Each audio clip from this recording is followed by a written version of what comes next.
For the 17th-century actor, see John Honyman. John Honyman was supposedly an American spy and British informant for George Washington, primarily responsible for spreading disinformation and gathering the intelligence crucial to Washington's victory in the Battle of Trenton. Historicity. The historical accuracy of Honeyman's role as spy for General Washington has been questioned due to a deficiency of primary sources. Biography. Early life and career. Although he was born in Ireland, purportedly in Armagh, Honeyman was of Scottish descent. The son of a poor farmer, he received little formal education but was nevertheless literate and learned several trades, including weaving. He worked as a farmer until the age of 29 and then entered the British Army to fight in the French and Indian War in 1758. He sailed to Canada aboard the frigate Boyne, on which Colonel James Wolfe was also embarked. One day during the Atlantic Ocean crossing, Honeyman was on watch on the deck when Wolfe, who was about to descend a stairway, tripped and would have surely fallen if he were not caught by Honeyman. Wolfe showed his gratitude by taking down Honeyman's name and promising to look out for the young private. Upon landing off the St. Lawrence River,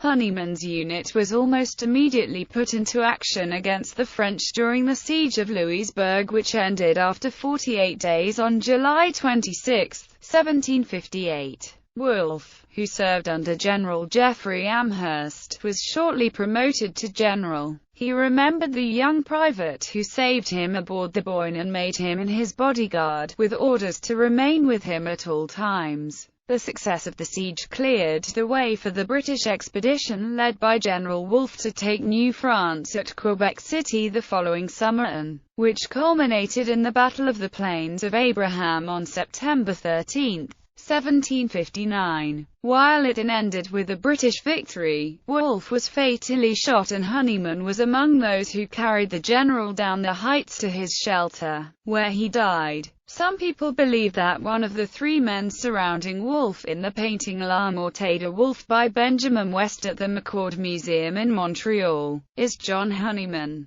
After the war, Honeyman was given an honorable discharge from the army and he settled in Pennsylvania, carrying with him his discharge papers as well as a letter from General Wolfe requesting his services as his bodyguard. He took up his trade as a butcher and weaver and he married the former Mary Henry, an Irish girl from Coleraine, at the First Presbyterian Church in Philadelphia on September 22, 1764, in service as Washington's spy sometime before 1775. Honeyman moved to Philadelphia and supposedly met George Washington, who was attending meetings of the Continental Congress. Although Honeyman had served the British well during the French and Indian War, he was sympathetic to the American cause and promptly presented his services to Washington. Washington, astute at finding good talent, accepted Honeyman's services. In the early part of 1776, Honeyman moved with his family to Griggstown, in Somerset County, New Jersey. It is unknown, however, whether this move was a result of his meetings with Washington. When Washington's Continental Army was retreating across New Jersey in 1776, Washington wanted to get some person into Trenton as an agent.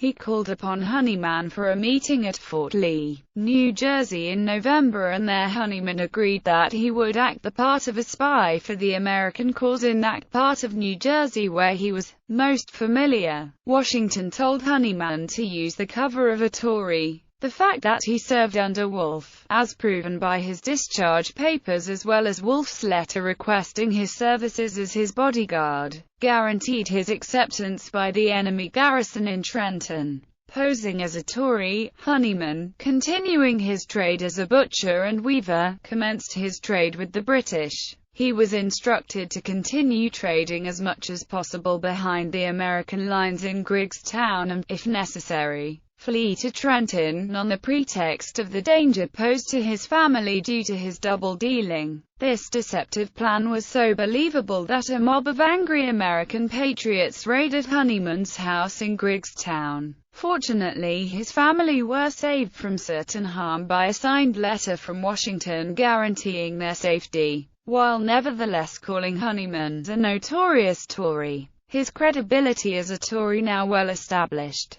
he moved to Trenton, where his trade enabled him to move freely within the town and gather intelligence about the garrison. Having amassed enough information, he arranged to be captured by the Continental forces, who had been ordered to watch for him and bring him straight to Washington unharmed. After receiving the information Honeyman had gathered, Washington ordered the guards to feed the Tory, and lock him up in a small hut used as a prison. Shortly afterward, a fire broke out in the vicinity, providing an opportunity for Honeyman to escape. Making his way back to Trenton, he told the Hessian commander, Colonel Johann Rall, of his capture and reported that the Continental Army was in such a low state of morale that they would not attack Trenton, even though the Hessians had been on heightened alert for the past 2 weeks. They believed Honeyman's story and so felt confident enough to relax security on December 26. In the meantime, Honeyman made his way to New Brunswick, New Jersey. On the night of December 25–26, 1776, with 2,400 troops, Washington made the well-known crossing of the Delaware River from Pennsylvania to New Jersey north of Trenton. The next morning, the Continental forces surprised the Hessians in a rout, giving the Americans a much-needed victory at the Battle of Trenton. With Washington, Honeyman had arranged that his mission be confined in New Jersey, and since the British were driven from the colony in 1777, his services were little needed, if at all. It had further been agreed upon, however, that Honeyman would continue to maintain his cover as a Tory to prevent any reprisals by the British against him and his family until the end of the war. As a consequence, he did not return to Griggstown until after hostilities ended 4 years later. Later years, by 1793, Honeyman removed to Bedminster Township, New Jersey, in Upper Somerset County, bought several parcels of land between 1793 and 1797 and spent the last 30 years of his life there. His wife Mary died on June 24, 1801, and 3 years later, John Honyman married a widow, Mrs. Elizabeth Estelle Burroughs. Honeyman died on August 18, 1822, at the age of 93 and is buried in the Lamington Presbyterian Church Cemetery in Lamington, New Jersey. Fact or legend? The role Honeyman played in the Revolutionary War has been debated for some time. The first written record of Honeyman's involvement with Washington appears to be his grandson Judge John Van Dyke's, an unwritten account of a spy of Washington, that appeared in Our Home magazine in 1873. Nearly 100 years later, Van Dyke is said to have relied on details he got from one of Honeyman's daughters, Van Dyke's aunt Jane Honeyman, who died in 1836.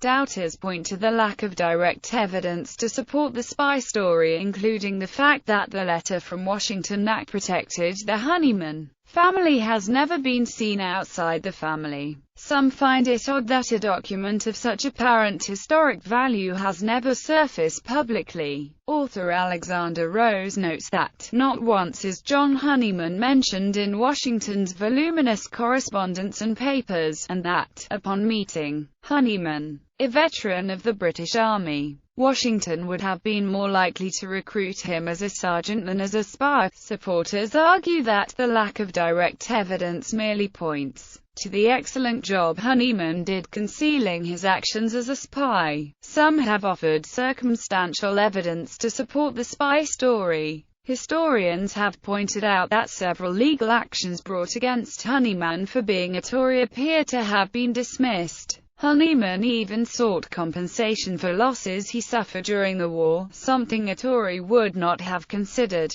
While other Tories were forced to flee to Nova Scotia after the war, Honeyman remained in New Jersey. In fact, we know that Honeyman purchased several tracts of land after the war, which raises the question of how a simple weaver with a rather large family could afford to make these purchases without some special income. Evidence, to some, that he received compensation for his role in the war